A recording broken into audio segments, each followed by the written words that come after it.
तो चलिए बच्चों स्टार्ट करते हैं डाउट्स आप लोग के कैपेसिटर्स पर, कैपेसिटेंस एंड कैपेसिटर्स के doubts, long questions, concept clearing questions. बस इन्हीं क्वेश्चंस को कर लो तो क्या है, कॉन्सेप्ट्स एक नंबर हो जाएंगे आपके। लेकिन जो बच्चे फर्स्ट टाइम ये वीडियो देख रहे हैं उनके लिए ये बुकलेट कैसे मिलेगी, क्वेश्चन कैसे मिलेंगे, बिना क्वेश्चन के कैसे सॉल्व करोगे, मजा ही नहीं आएगा पढ़ने में। तो आप इस वीडियो के नीचे देखिए टाइटल, टाइटल के साइड में एरो है, उसको क्लिक कीजिए, डिस्क्रिप्शन बॉक्स ओपन हो जाएगा, उसमें आपको बुकलेट्स के लिंक दिए हुए हैं, है ना, उनको क्लिक कर लीजिए और डाउनलोड कर लीजिए, प्रिंट आउट निकाल लीजिए। हार्ड कॉपी रहेगी तो बहुत अच्छा रहेगा। और बच्चों इतना पढ़ रहे हो तो सब्सक्राइब भी करो, तो नोटिफिकेशंस मिलते रहते हैं आपको, टेस्ट वगैरह सब देते रहो और फिर एक नंबर आ जाओ रिजल्ट जब आए तो जब रिजल्ट बन जाएगा तो मेरा फोन नंबर दिया है, मुझे फोन करके बताना कि सर हमने आपके वीडियो से पढ़ाई करके नीट निकाला है या जेई एडवांस निकाला है या जेई मेंस निकाला और 12th में इतने मार्क्स स्कोर किए। तो बच्चों क्वेश्चन नंबर 2 पूछा है डाउट्स आप लोगों ने, ठीक है। Question number 2, a battery of 10 volt is connected to a capacitor of capacity 0.1 farad और बैटरी जो कनेक्ट की है ना वो है 10 वोल्ट्स की, 10 volts. A battery of 10 volt is connected to a capacitor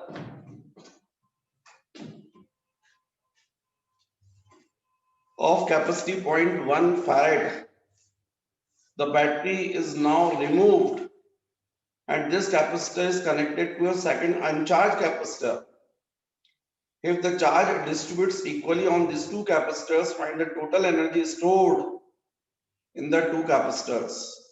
Further, compare this energy with the initial energy stored in the first capacitor.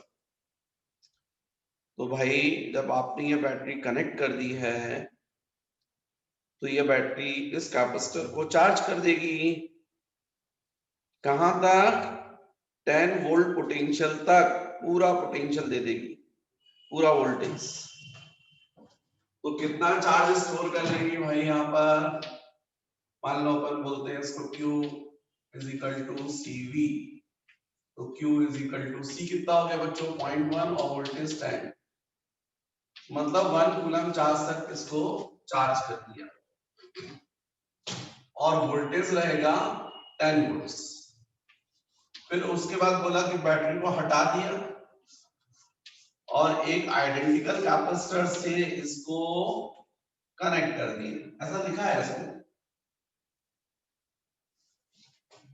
The battery is now removed and this capacitor is connected to a second uncharged capacitor. If the charge distributes equally on these two capacitors, तो यदि मान लीजिए मैं इसको बोल रहा हूँ C1 और सेकंड को बोल रहा हूँ C2 और क्वेश्चन में गिवन है कि दोनों पर चार्ज का डिस्ट्रीब्यूशन सेम हुआ है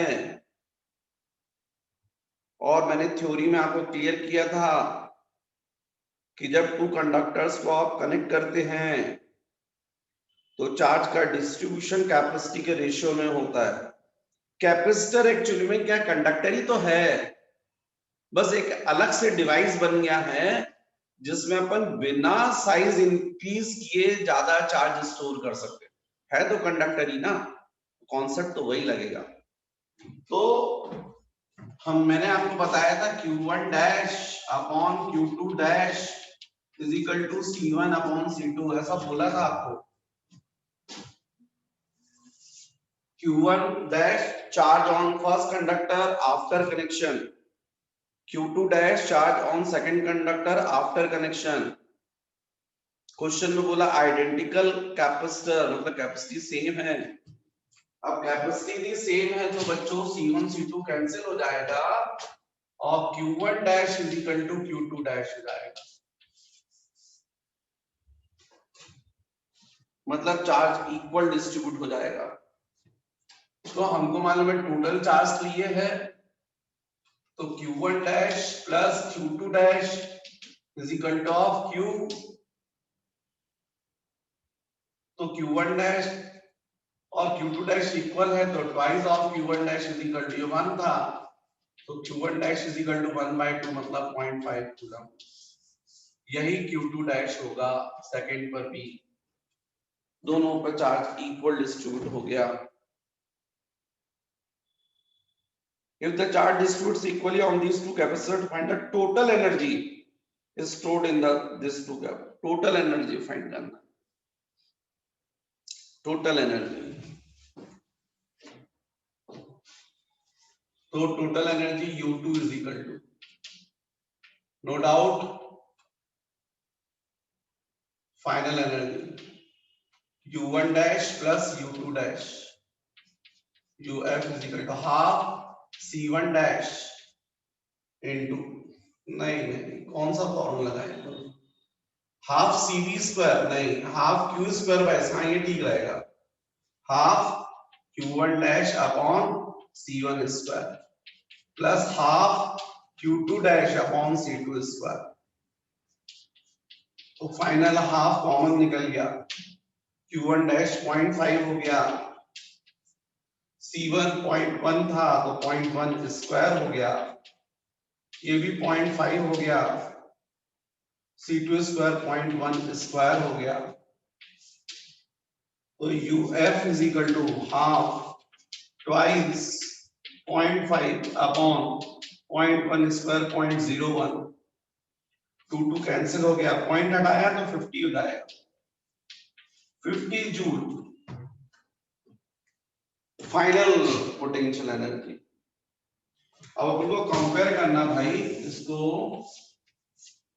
है ना, compare this energy with the initial कितनी थी, initial half C1 into V1 square, initial half C1 कितना था 0.1, वोल्टेज कितना था 10 स्क्वायर, इनिशियल 100 into 0.1 10/2 5, कुछ तो भी गलती हुई है मुझसे, हाफ CV स्क्वायर 100.1, कुछ तो भी मिस्टेक हुई है मुझसे।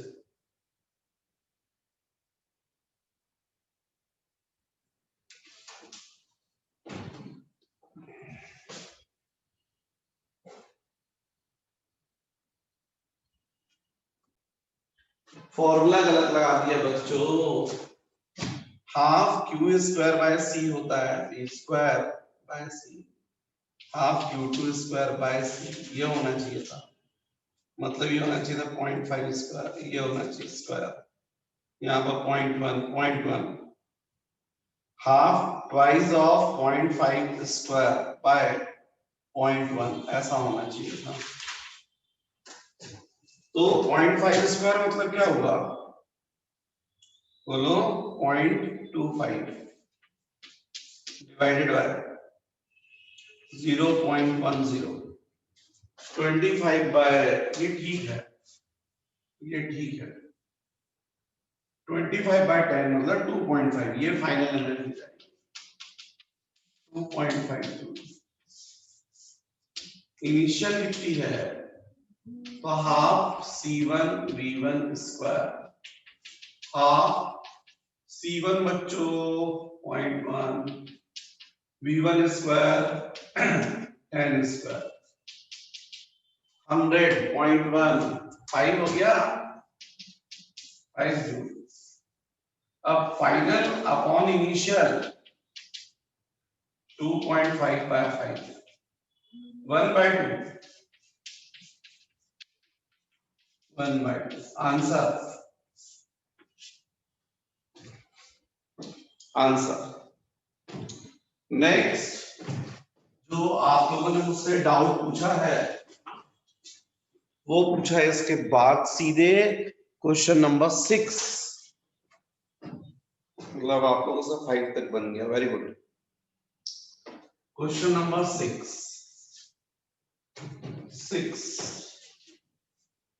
Parallel plate capacitor contains one mica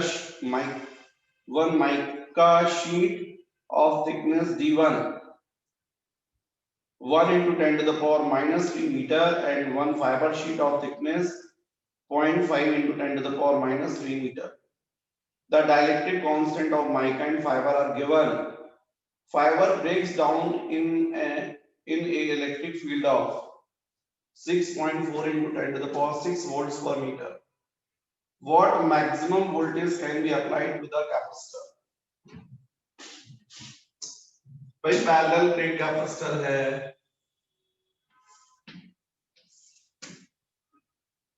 और इस पर माइका शीट है D1 थिकनेस की और फाइबर शीट है D2 थिकनेस की. The dielectric constant of mica 8 and fiber 2.5. Fiber breaks down. First mica है और सेकंड फाइबर. तो फाइबर के लिए अपन बोला है maximum electric field 6.4 into 10 to the power 6 volts per meter. तो हमको बताना है मैक्सिमम वोल्टेज कितना हम अप्लाई कर सकते हैं. V maximum question mark.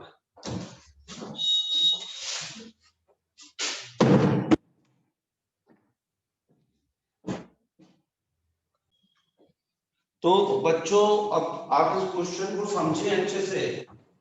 इसमें कैपेसिटर दिया हुआ है पैरेलल प्लेट कैपेसिटर और उसमें माइका शीट भी है फाइबर शीट भी है. माइका की थिकनेस गिवन है D1, फाइबर की थिकनेस गिवन है D2. इनके डाइलेक्ट्रिक कांस्टेंट्स गिवन है. लेकिन बोला है कि जो फाइबर है ना वो मैक्सिमम इतनी इलेक्ट्रिक फील्ड बियर कर सकता है. तो आपसे पूछ रहे हैं कि what maximum voltage can be applied to the capacitor. Maximum voltage कितना अपन अप्लाई कर सकते हैं कैपेसिटर को.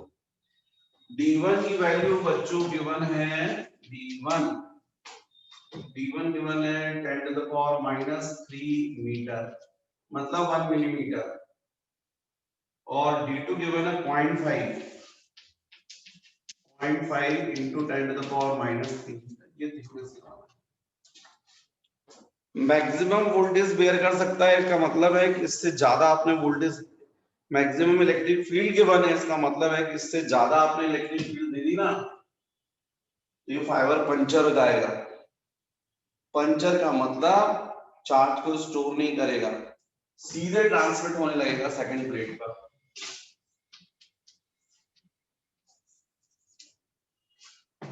जैसे वाटर टैंक होता है ना, वाटर टैंक में आप होल कर दोगे तो पंचर हो गया, फिर वो टैंक वाटर को स्टोर ही नहीं करेगा तो कोई मतलब का ही नहीं है. वैसे ये भी फिर वो चार्ज को स्टोर नहीं करेगा, सीधे ट्रांसमिट कर देगा. तो यदि इतनी मैक्सिमम इलेक्ट्रिक फील्ड ये बेयर कर सकता है तो मैक्सिमम कितना वोल्टेज बेयर कर सकता है वो अपन निकाल सकते हैं. वोल्टेज आ जाएगा तो चार्ज निकाल सकते हैं.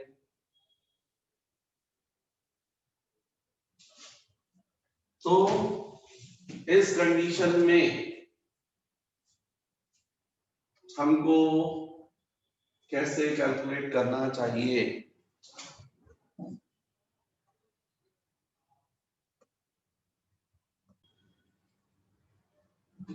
भाई आपका इंटेंसिटी ऑफ इलेक्ट्रिक फील्ड का फॉर्मूला जो था एक तो ये था E equal to V by D और एक आपने और ड्राइव किया था intensity of electric field E is equal to sigma upon epsilon naught into K. जब डाइलेक्ट्रिक कांस्टेंट रहेगा तब, यदि ना हो एयर हो तब क्या होता है E is equal to sigma upon epsilon naught. लेकिन यदि डाइलेक्ट्रिक कांस्टेंट रहेगा तो फिर K भी आ जाएगा. तो बच्चों सिग्मा क्या है, चार्ज डेंसिटी. चार्ज डेंसिटी क्या होता है, चार्ज अपॉन एरिया. तो चार्ज तो सेम रहेगा ना, क्योंकि ये सीरीज में है भाई। यहाँ पर सही मायने में दो कैपेसिटर बन रहे हैं, एक इससे और एक इससे, दोनों सीरीज में चार्ज कैसा होता है, same. Charge density is equal to charge upon area. जब चार्ज सेम है, एरिया सेम है, तो चार्ज डेंसिटी भी कैसी होगी, सेम। तो यदि हम बोलेंगे फर्स्ट के लिए E1, तो यहाँ आ जाएगा K1। और ऐसा ही हम कर सकते हैं E2, फिर आएगा सिग्मा अपॉन एक्स वाई नॉट टाइम्स ऑफ K2। अब no doubt E1 upon E2 is equal to sigma upon epsilon naught K1 sigma upon epsilon naught times of K2, है ना बच्चों। क्या किया, 1 डिवाइडेड बाय 2। तो अब सिग्मा सिग्मा क्या हो गया, कैंसिल, ये भी कैंसिल। E1 अपॉन E2 क्या हो गया, K2 बाय K1। E1 की वैल्यू नहीं पता,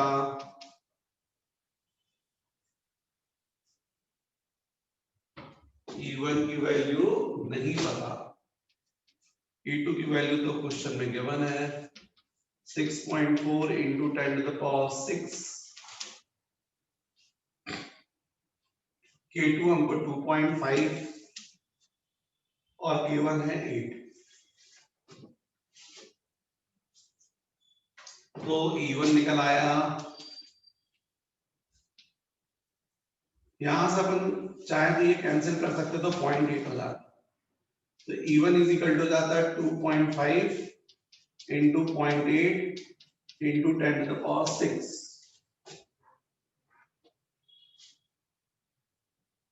अब E1 is equal to 25 by 10, 8 by 10, 100 हो गया, इसको कैंसिल करेगा 10 टू द पावर 4।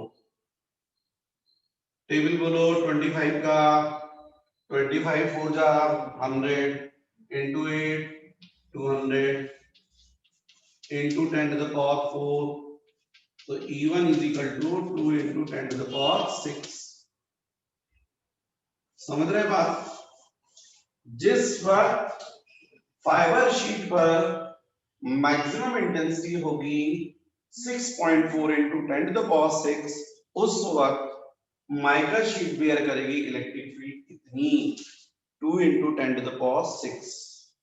मतलब अब आपको दोनों पर इलेक्ट्रिक फील्ड जिस वक्त फाइबर पर इतनी है, उस वक्त माइका पर कितनी होगी वो निकल आई है।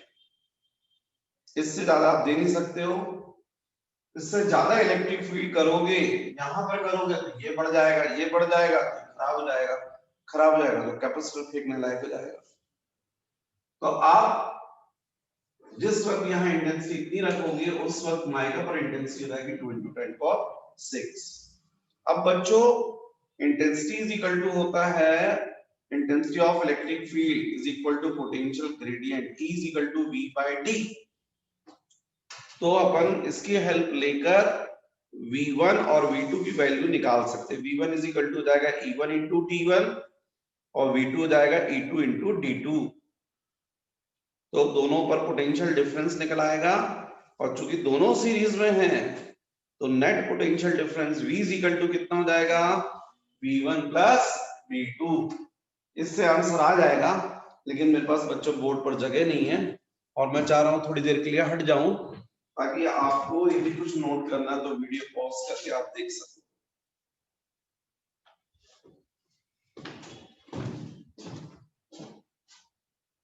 तो चलिए इसको थोड़ा सा और अपन कर देते हैं पहले, फिर उसके बाद नेक्स्ट क्वेश्चन करेंगे। तो मेरी बात आप समझ गए होंगे कि आप लोग को क्या करना है, यहाँ पर क्या करना है। इसके बाद तो आपको पता है E is equal to V by D, तो V is equal to E into D। इस फॉर्मूले की हेल्प लेना, इस पूरे कैपेसिटर पर जो पोटेंशियल डिफरेंस होगा V, तो किसके इक्वल होगा, V1 प्लस V2। V1 कितना होगा, E1 इंटू D1, V2 कितना होगा, E2 इंटू D2। अब आपके पास में इलेक्ट्रिक फील्ड है, कितनी है, 2 into 10 to the power 6। D1 कितना है, 10 to the power minus 3 E2 question में गिवन है 6.4 10 to the power 6 D2 question में गिवन है 0.5 into 10 to the power minus 3 तो V is equal to 2 into 10 to the power 3 ये हो गया 6.4 into 0.5 0.5 मतलब 1 by 2 3.2 हो जाएगा 3.2 into 10 to the power 3 इसका मतलब V is equal to 5.2 into 10 to the power 3 volts और ये आपका होना चाहिए answer.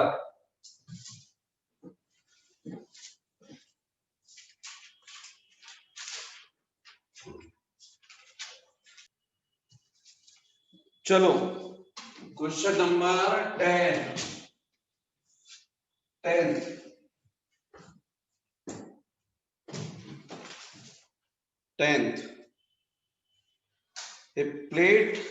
the plates of a parallel plate capacitor have an area of 90 centimeter square।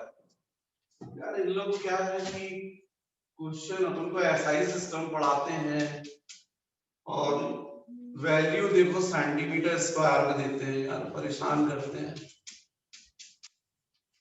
1 centimetre 10 to the power minus 2 metre होता है, square कर दोगे 10 to the power minus 4 metre square हो जाएगा and are separated by 2.5 thickness दी है 2.5 millimetre में दिया है यार 10 to the power minus 3 मिली मतलब 10 to the power minus 3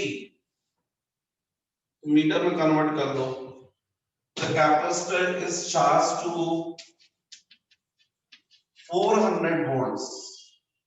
How much electrostatic energy is stored? You question mark. How much when it is filled? अच्छा ऐसा भी है। How much when it is filled with a dielectric medium of K is equal to 3? U2 is equal to question mark if K is equal to of 3 ये भरा था and then charge fill किया फिर charge कर रहे हैं तो fill करने के बाद चार्ज जो होता है ना वो पूरे वोल्टेज तक होता है। चलो देखते हैं if it is first charge as an air capacitor and then filled with dielectric then एक और पूछा है पहले चार्ज करो और उसके बाद डाइलेक्ट्रिक मीडियम फिल करो ये भी पूछा है। अच्छा है क्वेश्चन कॉन्सेप्ट्स क्लियर करेगा। कैपेसिटी निकालनी पड़ेगी भाई कैपेसिटी का तो फॉर्मूला पता है पैरेलल प्लेट कैपेसिटर इसकी कैपेसिटी का formula epsilon naught into A upon D. जब आपने डाइलेक्ट्रिक मीडियम फिल नहीं किया है और एयर है उस वक्त कैपेसिटी कितनी होगी epsilon naught into A upon D और आपने 400 वोल्ट्स तक उसको क्या कर दिया चार्ज कर दिया हो जाएगा पूरा चार्ज। तो एनर्जी कितनी होगी बच्चों first half C V square बस इसमें वैल्यू रखोगे आंसर आ जाएगा हाफ सी हो जाएगा epsilon naught into A upon D into V square और इससे आपकी first energy 8.85 10 to the power minus 12 area 90 into 10 to the power minus 4 distance between plates 2.5 into 10 to the power minus 3 v square 400 square। ये values को रखकर आप solve कर लीजिएगा बच्चों और मेरे ख्याल से आपका इतना आंसर आ जाएगा 2.55 into 10 to the power minus 6 joule ये आ जाएगा।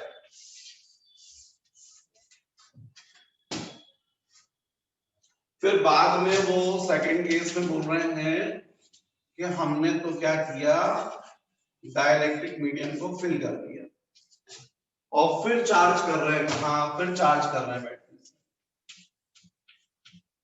तो भाई डाइलेक्ट्रिक मीडियम को आप फिल कर दोगे तो कैपेसिटी जो है वो k टाइम्स जाएगी। तो अब न्यू कैपेसिटी जो है ना वो जाएगी epsilon naught into k into a upon d। लेकिन वोल्टेज जो रहेगा वो तो 400 ही रहेगा, क्योंकि बैटरी तो 400 वोल्ट्स तक ही पूरा चार्ज करेगी, वोल्टेज को ड्रॉप नहीं होने देगी। क्योंकि जब आप डाइलेक्ट्रिक मीडियम को फिल करते हो तो कैपेसिटी इंक्रीज होती है और पोटेंशियल डिक्रीज होता है। अब आप बैटरी चूंकि कनेक्ट करके रखे हो तो बैटरी जो है वो पोटेंशियल को ड्रॉप नहीं होने देगी, पूरा 400 वोल्ट तक करेगी। तो ये न्यू कैपेसिटी हो जाएगी और वोल्टेज 400 बना रहेगा। मतलब एनर्जी कितनी हो जाएगी, half C2 into we square. आप देखें इसमें क्या बदला, केवल k आ गया बस। मतलब U2 इज इक्वल टू हो गया, U2 is equal to half capacity का फॉर्मूला हो गया epsilon naught into k into a upon d into v square. ये देखो आप इसको U1 वाले फॉर्मूले को देखो ना आप इसको, यही है और ये भी सेम है, केवल k का फर्क आ गया। मतलब U2 is equal to k times of U1 हो गया। मतलब U2 is equal to k, k कितना था 3 और U1 कितना था 2.55 इंटू 10 टू द पावर -6। कितनी एनर्जी हो जाएगी। तो एक बात और समझ में आई कि जब जो नोट कर रहे हैं सब पेन बंद करो और केवल मेरी बात को सुनो, बस बाद में करना सब। जब डाइलेक्ट्रिक मीडियम को आप फिल करते हैं कैपेसिटी कितनी हो जाती है k टाइम्स, पोटेंशियल कितना हो जाता है 1/k टाइम्स। लेकिन और एनर्जी कितनी हो जाएगी, यदि आप मान लीजिए सपोज डाइलेक्ट्रिक मीडियम कैपेसिटर को आपने चार्ज कर लिया, जो थर्ड केस है, थर्ड केस वैसे ही है। चलो अच्छा थर्ड केस और करते फिर डिस्कस करते। तो थर्ड केस में वो यही बोल रहे हैं, नहीं भाई पहले तो आप उसको चार्ज कर लो, चार्ज करने के बाद में बैटरी हटा दो, है ना, बैटरी को हटा दो और फिर डाइलेक्ट्रिक मीडियम को फिल करो। तो बच्चों इससे हो जाएगा U3 is equal to half, capacity हो जाएगी k टाइम्स और पोटेंशियल हो जाएगा 1/k टाइम्स, पहले का 1/k टाइम्स। तो इससे आप देखो U3 इज इक्वल टू कितना आया, ये k स्क्वायर हो जाएगा, ये कैंसिल हो जाएगा, तो 1/k बचेगा, हाफ CV स्क्वायर आ जाएगा, U3 is equal to 1/k times of U1। बस यही बात मैं करना चाह रहा था आपसे कि एयर कैपेसिटर है, फैन बंद करो मेरी बात को सुनो, कैपेसिटर है और आपने क्या किया, कैपेसिटर को चार्ज कर दिया, बैटरी लगाकर चार्ज कर दिया और चार्ज करने के बाद उसमें डाइलेक्ट्रिक मीडियम डाला। जब आप ऐसा करोगे तो कैपेसिटी कितनी हो जाएगी k टाइम्स, पोटेंशियल कितना हो जाएगा 1/k टाइम्स, एनर्जी कितनी हो जाएगी 1/k टाइम्स। चार्ज के ऊपर क्या फर्क पड़ेगा, कोई फर्क नहीं पड़ेगा, चार्ज सेम रहेगा। फिर से आपने अब कैपेसिटर है और उससे बैटरी को कनेक्ट करके रखा और फिर डाइलेक्ट्रिक मीडियम को फिल किया, चार्ज के ऊपर क्या फर्क पड़ेगा, कोई फर्क नहीं पड़ेगा। चार्ज के ऊपर फर्क पड़ेगा कि नहीं, चलो देखते हैं। कैपेसिटी के ऊपर फर्क पड़ेगा, बिल्कुल पड़ेगा।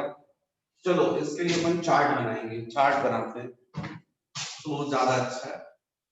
यहाँ पर एक केस इसमें जिसमें ये है कैपेसिटर, इसको आपने पोटेंशियल V पोटेंशियल तक चार्ज कर दिया और दूसरा केस ये है जिसमें आपने बैटरी को कनेक्ट करके रखा है V वोल्ट्स तक और अब आप डाइलेक्ट्रिक मीडियम को फिल कर रहे हो। यदि अब डाइलेक्ट्रिक मीडियम आप फिल करोगे तो कैपेसिटी कितनी हो जाएगी, जो सी नॉट थी उसकी k टाइम्स। पोटेंशियल कितना हो जाएगा, 1/k टाइम्स। एनर्जी कितनी हो जाएगी, तो हमने निकाला है, आपके सामने है ये 1/k टाइम्स। कितना जाएगा, 1/k टाइम्स ऑफ U1, है ना। New capacity, new potential, new potential, new energy. अब बात होती है चार्ज की। चार्ज कितना होगा, Q is equal to CV।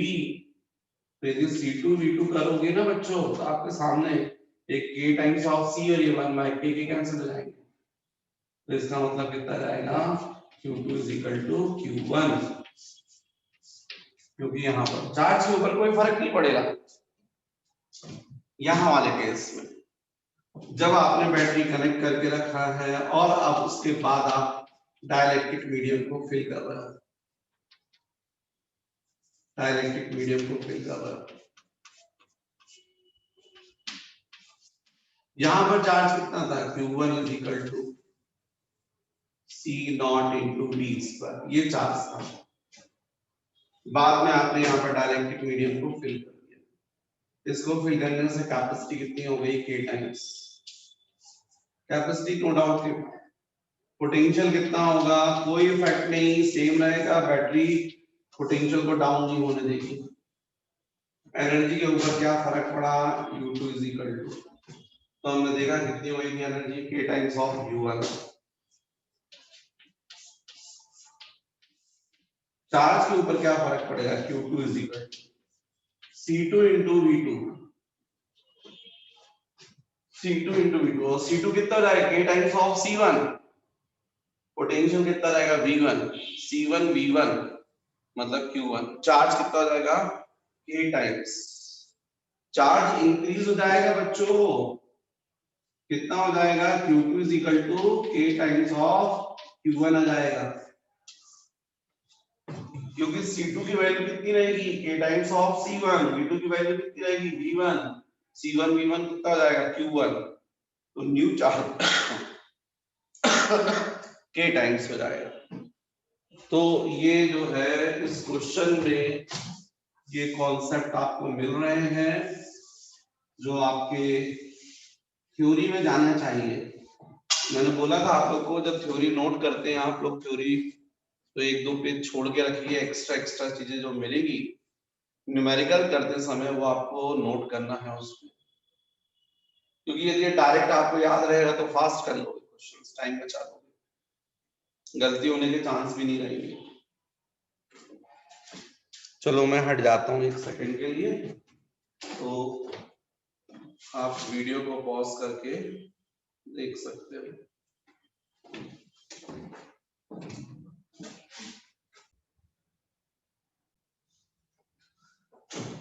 Question number 12, the capacitance of a parallel plate capacitor is 50 picofarad and the distance between the plates is 4 mm. It is charged to 200 volts and the charging battery is removed. Now a dielectric slab K is equal to 4 of thickness 2 millimeter is placed between the plates. Determine first final charge on each plate, final potential difference between the plates, final energy of it. सब पूछ लिया भाई इनने तो। Capacity कितनी के बने हैं,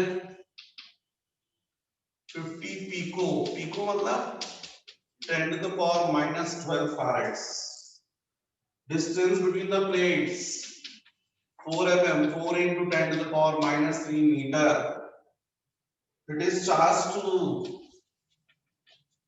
200 volts and the charging battery is removed, मतलब चार्ज हो गया।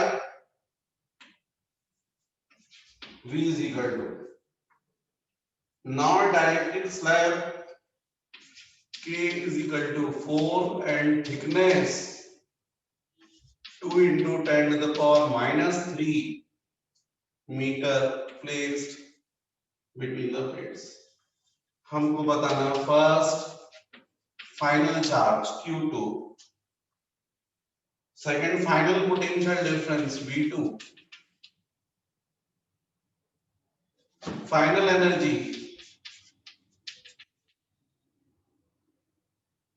Energy loss. क्या इसमें तो कोई प्रॉब्लम ही नहीं है बच्चों, सीधी बात है, आपने चार्ज किया है तो 200 वोल्ट्स तक है और डाइलेक्ट्रिक मीडियम को पार्शियली फिल कर रहे हो तो नो डाउट कैपेसिटी तो बढ़ेगी, पोटेंशियल क्या होगा, डिक्रीज होगा। यही प्रॉब्लम आ रही है बस। ठीक है, तो हम कर सकते हैं सॉल्यूशन। ये V1, ये आपका कैपेसिटी है, एरिया नहीं दिया है, epsilon not C is equal to epsilon not into A upon D, और सेकंड केस में जाएगा एप्सिलॉन नॉट न्यू कैपेसिटी आ जाएगी। न्यू कैपेसिटी से पहले फर्स्ट चार्ज निकालते हैं, पहले फर्स्ट चार्ज कर लो। Q1 is equal to C1 into V1। C1 कितना है 50 into 10 to the power minus 12 और V1 कितना है 200। तो Q1 is equal to 5 into 2 10 1 2 3 10 to the power 3 10 to the power minus 12 10 to the power 4 10 to the power minus 8। मतलब initially ये charge रहा था, बाद में आपने क्या किया कि पार्शियली फिल कर दिया, तो C1 होगा आपका epsilon naught into A by D और C2 का फॉर्मूला होगा epsilon naught into A upon D minus D into 1 minus 1 by K। तो इसमें हम C2 बाय C1 कर सकते हैं क्योंकि एरिया नहीं दिया ना, इसलिए epsilon naught into A upon D, ये cancel, C2 by C1, D ऊपर आ गया, D minus D into 1 minus 1 by C2 by C1 कितना हुआ 50 into 10 to the power minus 12। D distance कितना हुआ 4 into 10 to the power minus 3, यहाँ भी 4 into 10 to the power minus 3।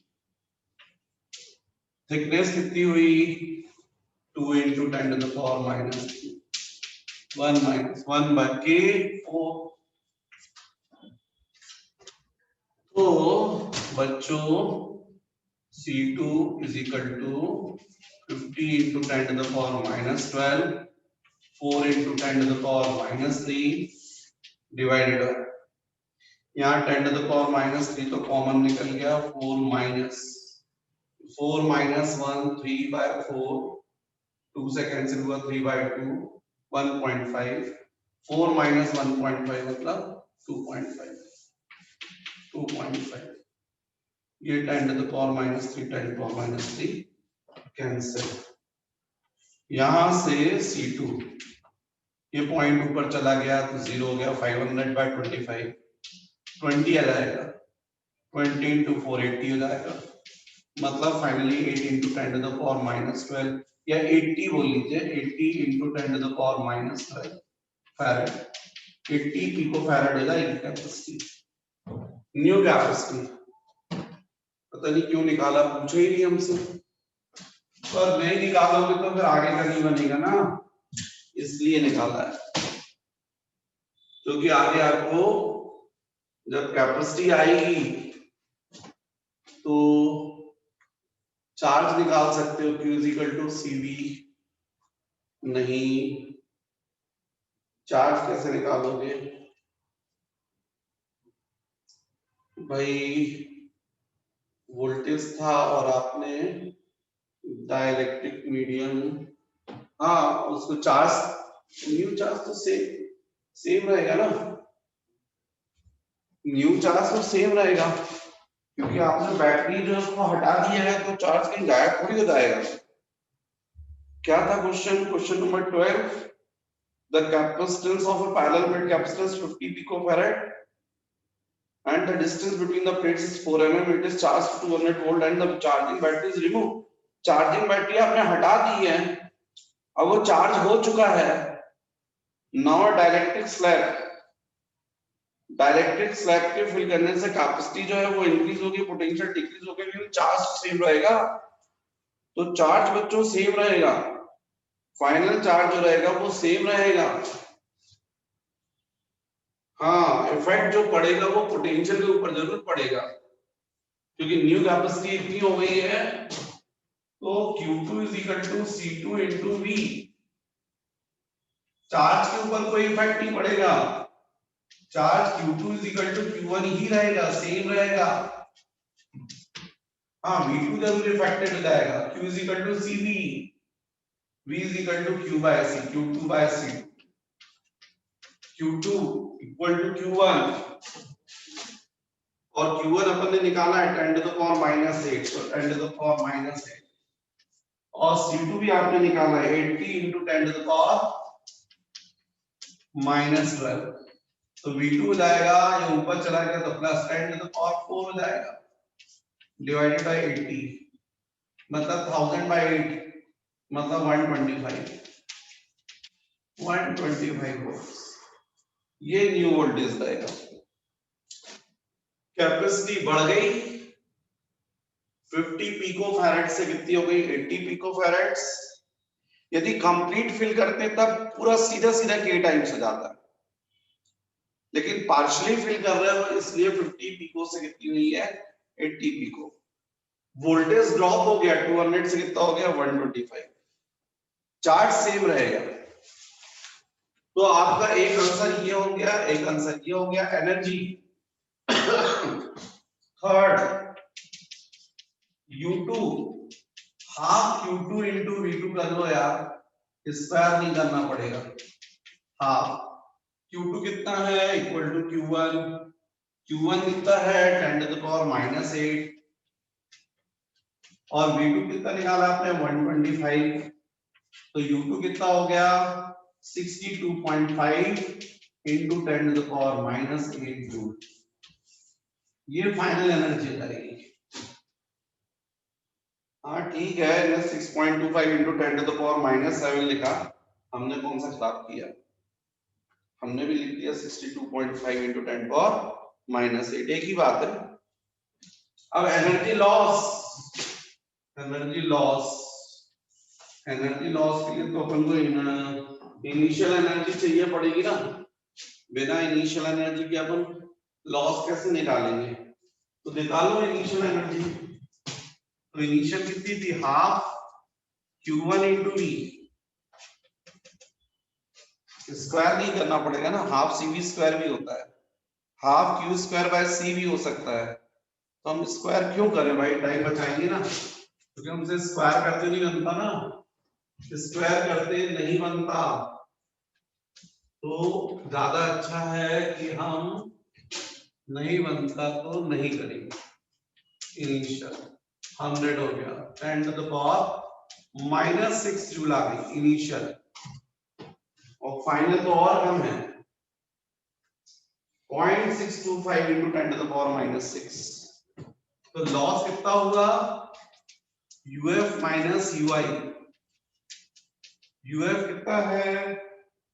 0.625 into 10 to the power -6, initial कितना है? 10 to the power -6, मैंने उसको और वो कर दिया था, पॉइंट्स शिफ्ट कर दिए थे, तो del U is equal to 10 to the power -6 common 0.625 -1, negative आ गया, नेगेटिव का मतलब लॉस।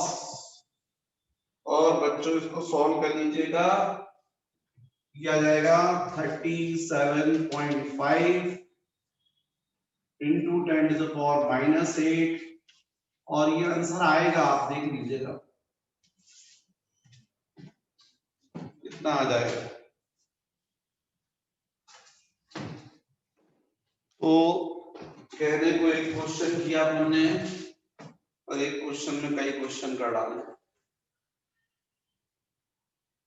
चलिए नेक्स्ट क्वेश्चन नंबर 13 भी किसी का डाउट है, क्वेश्चन नंबर 13